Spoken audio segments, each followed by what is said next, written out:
Mission रोजगार के अंतर्गत नियुक्ति पत्र वितरण के आज के इस कार्यक्रम में प्रदेश सरकार में मंत्रिमंडल के मेरे वरिष्ठ सहयोगी, प्रदेश के वित्त और संसदीय कार्य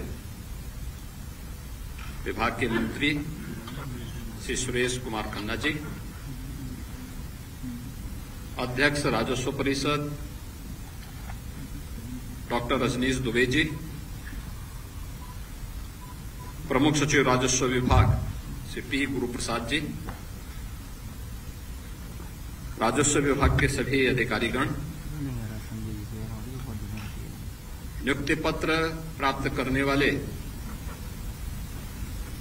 प्रदेश के मेरे सभी युवा साथियों, उनके अभिभावकगण और अन्य उपस्थित महानुभाव, 7,720 नौ चयनित युवाओं को आज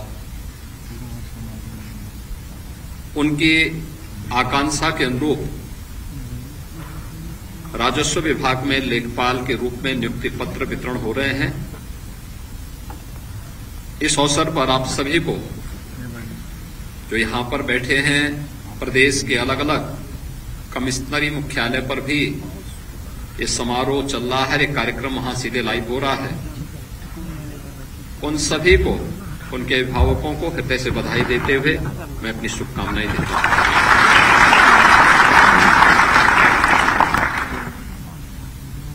आप सब जानते हैं कि राजस्व विभाग एक बहुत महत्वपूर्ण विभाग है और उस विभाग की कार्मिकों की जनता की सेवा की नींव के रूप में लेखपाल की भूमिका बहुत महत्व रखती है। वर्षों से मांग चल रही थी, लेखपालों के पद खाली पड़े हुए थे और प्रदेश ने आम जनमानस की सुविधा और प्रदेश में निवेश की व्यापक संभावनाओं को ध्यान में रख करके इस नियुक्ति की प्रक्रिया को समयबद्ध तरीके से आगे बढ़ाने के लिए 2022 में राजस्व विभाग ने अपना अध्याचन अधीनस्थ सेवा चयन आयोग को प्रदान किया था। चयन की प्रक्रिया पूरी ईमानदारी और पारदर्शिता के साथ अधीनस्थ सेवा चयन आयोग ने संपन्न की, लेकिन जैसा कि हम सबको देखने को मिलता है, कुछ लोगों की एक फितरत होती है, हर अच्छे कार्य में रोड़ा अटकाना, अफवाह पैदा करना, गुमराह करना और कहीं न कहीं नौ चयनित लेखपालों के नियुक्ति पत्र वितरण में भी इस प्रकार के रोड़े अटकाने के प्रयास हुए। लेकिन राजस्व विभाग और अधीनस्थ सेवा चयन आयोग इसके लिए लड़ा और अंततः सुप्रीम कोर्ट से भी फैसला अपने पक्ष में करके आज 7,720 नौ चयनित युवाओं को उनकी आकांक्षा के अनुरूप यह नियुक्ति पत्र आज प्रदान हो रहा है। इसके लिए मैं आप सबको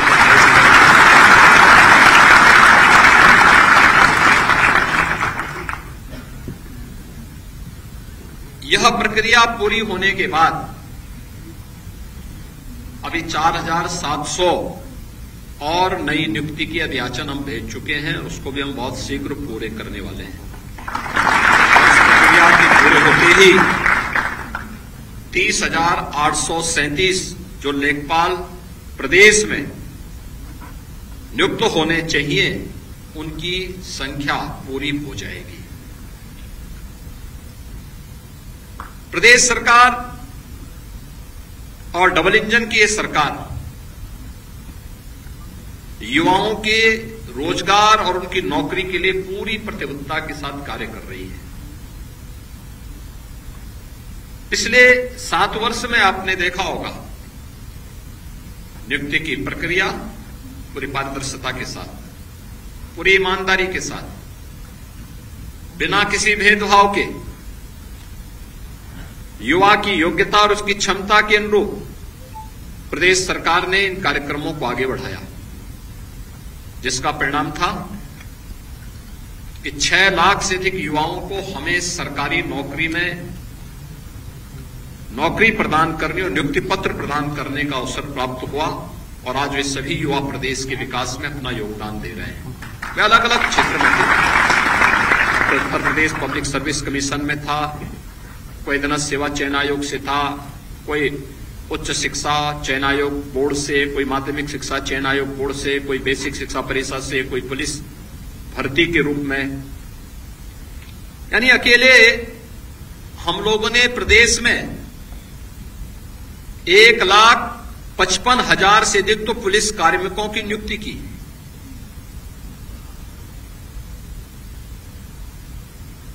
एक 1,54,000 से अधिक हम लोगों ने शिक्षकों की भर्ती की प्रक्रिया को पूरा किया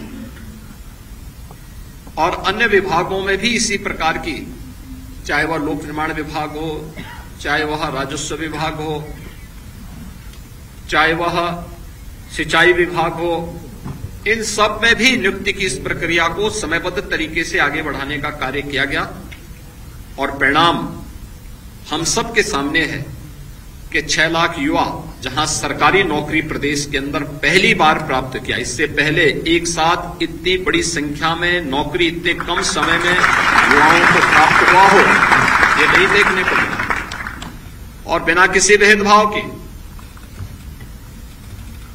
उसके साथ आरक्षण के नियमों का पालन करते हुए, योग्यता और उसकी क्षमता के अनुरूप उसकी प्रतिभा का सम्मान करते हुए जब चयन की प्रक्रिया पूरी हुई तो आज वो युवा अपनी प्रतिभा और अपनी योग्यता का लाभ प्रदेश को दे रहा है। लेकिन 2017 के पहले क्या होता था? ये जो भर्ती आधे लेखपालों के पद खाली पड़े हुए क्यों पड़े हुए थे? क्योंकि भर्ती नहीं होती थी। भर्ती की प्रक्रिया में तमाम होल थे। भर्ती की प्रक्रिया को पहले ही चाचा भतीजे की जोड़ी वसूली के लिए निकल पड़ती थी और पूरा खानदान अलग अलग जिले आवंटित हो जाते थे। मुझे याद है लेखपालों की भर्ती की एक प्रक्रिया को कैसे इन्होंने दागी बना दिया था। लेकिन एक प्रक्रिया है, इस 7,720 लेखपालों की पद प्रदेश के अंदर भरे गए और मैं कह सकता हूं एक भी व्यक्ति ये नहीं कह सकता कि अभियाचन से लेकर के नियुक्ति पत्र वितरण की इस पूरी प्रक्रिया में चयन की प्रक्रिया हो या उनको नियुक्ति पत्र देकर के जिला आवंटित करने तक किसी को सिफारिश कराने की आवश्यकता नहीं पड़ी, किसी को ये कहने की आवश्यकता नहीं पड़ी साहब हमारी तैनाती हो जाए, क्योंकि उसे मालूम है, उसे विश्वास है और युवाओं का विश्वास हमारी सबसे बड़ी पूंजी है। क्योंकि इस युवा के लिए ही सरकार पूरी ताकत लगा रही है, जिससे उसके उज्जवल भविष्य के माध्यम से हम प्रदेश के विकास के पथ को अग्रसरकर्ता के रूप में स्थापित कर सके। ये जो प्रक्रिया हमने यहां पर प्रारंभ की, ये प्रक्रिया उसी का हिस्सा है। 6 लाख सरकारी नौकरी मिलना और साथ साथ प्रदेश सरकार ने बेहतरीन कानून व्यवस्था की स्थिति पैदा करके जो माहौल प्रदेश के अंदर बनाया, आज उसका परिणाम भी हमारे पास है।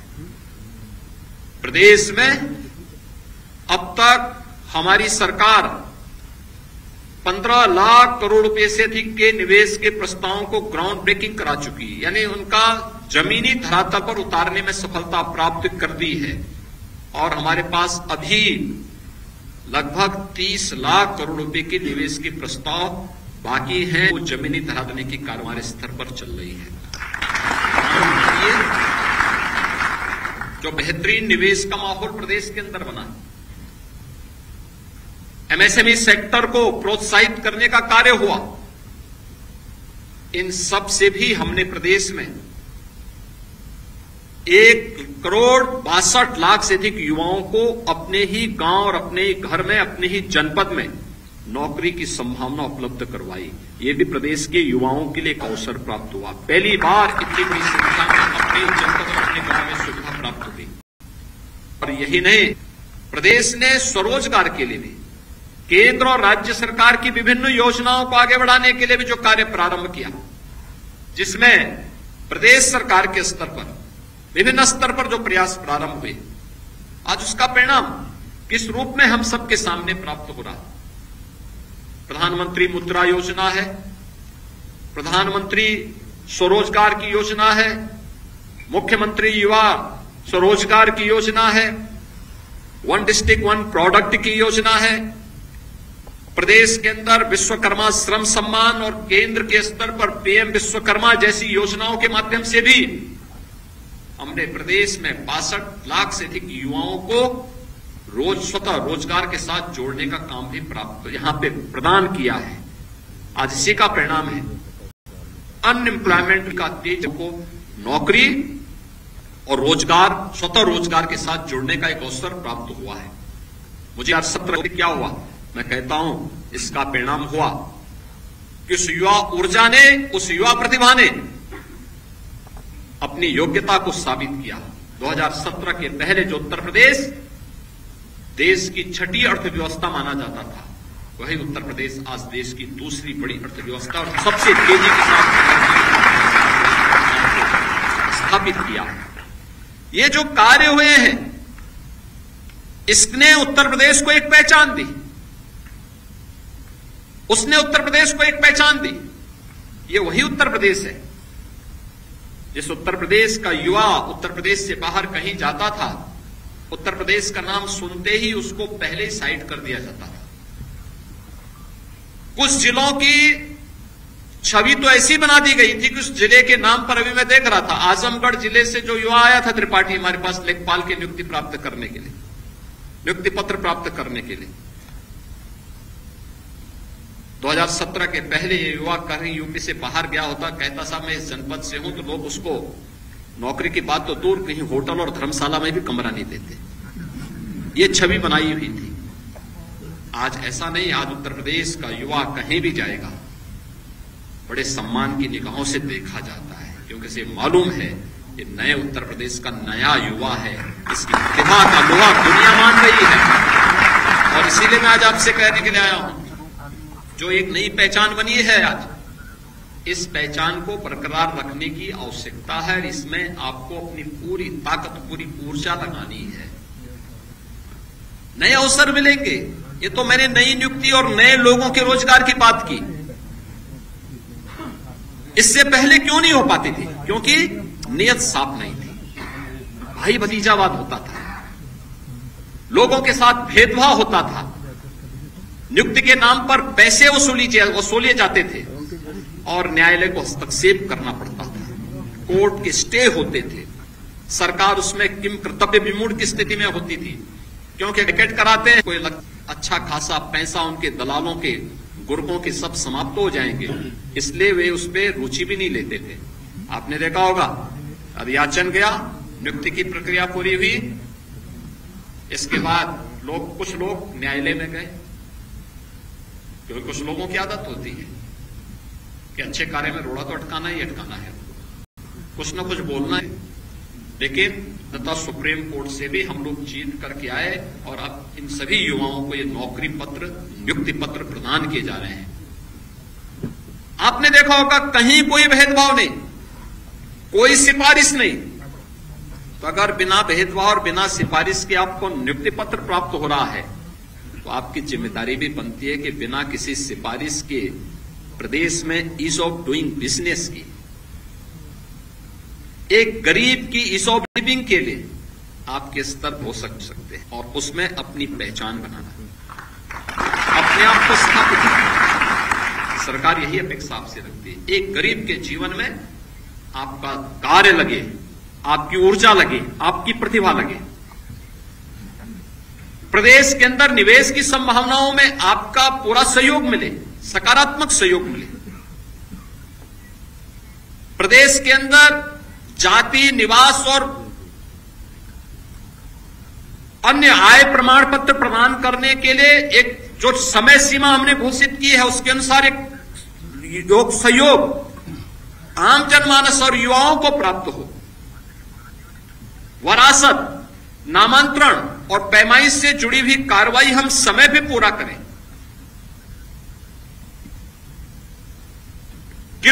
कृषि को अकृषि घोषित करने के लिए प्रदेश सरकार ने रिफॉर्म किया कि 45 दिन के अंदर स्वतः अधिकारी को इसको करना होगा, अगर नहीं करेगा तो डीम्ड मान लिया जाएगा। अगर उसके बाद भी हमारे पास लंबित है और मामला कोई व्यक्ति उससे पीड़ित है, इसमें जवाबदेही भी शासन स्तर पर फिर होती है। आईजीआरएस में हमारे पास बहुत सारे मामले आते हैं। आईजीआरएस के मामले इसी बात को लेकर आते हैं। हम लोग देखते हैं कोई व्यक्ति में ऑनलाइन शिकायत करता है, बताता है साहब हमने हमारी शिकायत ये थी, समाधान नहीं हुआ। यहां से 15 दिन में हम उसकी समीक्षा करते हैं, क्यों नहीं हुआ। जनपद स्तर में साप्ताहिक समीक्षा के लिए हमने कहा है और फिर वहां पे जवाबदेही तय होती है। और इसलिए मैं आप सभी युवाओं से कहूंगा, एक अवसर मिला है आपको और यह अवसर आपके आगे बढ़ने के लिए अगले 10 वर्ष तक इतनी मेहनत करिए कि 35 वर्ष की आपकी सरकारी सेवा की नींव इतनी सुदृढ़ हो कि आपकी प्रमोशन भी आसानी से हो सके और आपको आगे बढ़ने का भी एक अवसर प्राप्त हो सके, लोगों के बीच में आपकी अच्छी छवि बन जाए। यानी इतनी महत्वपूर्ण कड़ी लेखपाल की। लेकिन बहुत बार होता है कि लेखपाल नाम से ही लोग घबराने लगते हैं, तो घबराहट न हो। आप तो जनता के बीच में आपका जुड़ाव इतना नजदीक होता है। किसी को पट्टे की जमीन देनी है, किसी को वरासत का कार्य करना है, किसी के नामांतरण का कार्य संपन्न करना है, कृषि को अकृषि घोषित करने के लिए कोई निवेश की संभावनाओं को आगे बढ़ाना है, कहीं पर पैमाइश की कार्रवाई को संपन्न करना है। छोटे छोटे यानी विवाद और जो हिंसक वारदातें होती हैं ग्रामीण क्षेत्र में या शहरी क्षेत्र में केवल 1 फुट 2 फुट के लिए होती है। अगर हम समय पे उसको पैमाइश करके सीमांकन कर लें, बता दें कि भाई ये है व्यवस्था, पुलिस की व्यवस्था का, पुलिस का सहयोग ले लें।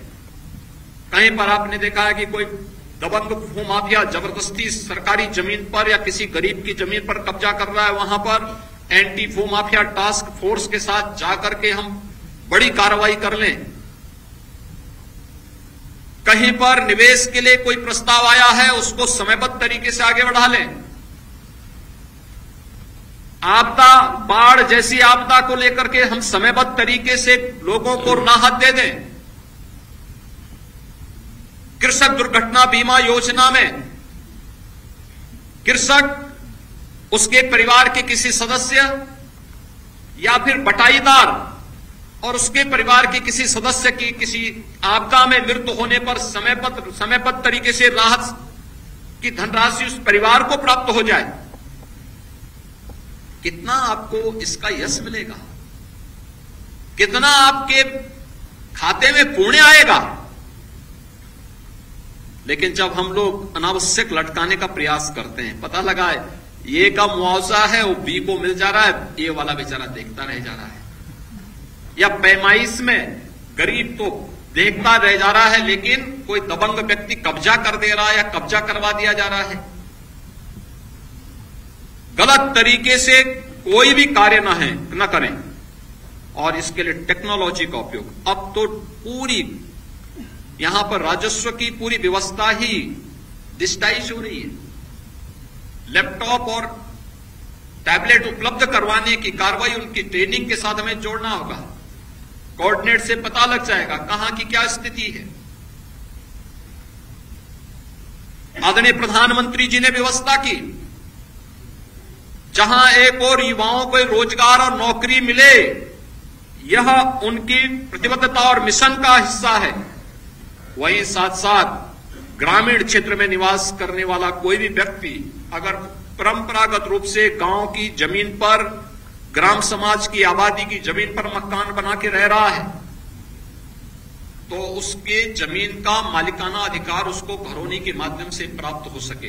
बड़े स्तर पर कार्य चल रहा है। अब तक 63 लाख से अधिक लोगों को हम लोगों ने व्यवस्था दे दी है और हमारा प्रयास है कि इस वर्ष तक हम लोग सभी 1,25,00,000 परिवारों को ये सुविधा उपलब्ध करवा देंगे कि जहां पर वह बसा है वहां का मालिकाना अधिकार घरौनी के माध्यम से उसको उपलब्ध करवा दिया जाए, जिससे वह व्यक्ति गांव की सारे जमीन संबंधी विवाद वहीं पे समाप्त हो सके।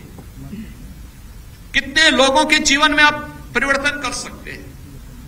ईज ऑफ लिविंग भी है और ईज ऑफ डूइंग बिजनेस भी है, और इस पर आपको बेहतर प्रयास करना है। सरकार यही अपेक्षा करती है कि हम लोग इस दिशा में प्रयास प्रारंभ करें, और मुझे लगता है कि वह आपके लिए आगे बढ़ने का एक अवसर भी होगा। और इसीलिए नियुक्ति पत्र वितरण के इस कार्यक्रम के साथ मैं स्वयं अपने किसी न किसी सीनियर मंत्री के साथ आता हूं और यही अपेक्षा करता हूं कि हम बेहतर करें, लोगों के जीवन में हमारी कार्य पद्धति एक छाप छोड़े, लोग हमारे प्रति सम्मान का भाव रखें। इस प्रकार का भाव, इस प्रकार का आपको अपने कार्य पद्धति को बनाना होगा, और इसी कार्य पद्धति के लिए आज मैं यहां पर आपके बीच में उपस्थित हुआ हूं।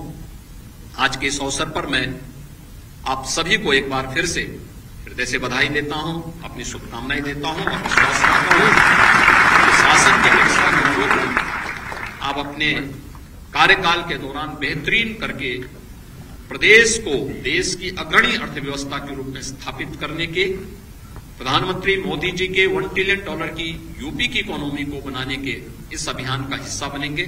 आप सबके प्रति मेरी शुभकामनाएं। धन्यवाद। जय हिंद। बहुत बहुत धन्यवाद, आभार माननीय, आपके प्रेरणादायी उद्बोधन के लिए, आपके आशीर्वचनों के लिए। मैं अनुरोध करूंगी प्रमुख सचिव राजस्व विभाग उत्तर प्रदेश शासन श्री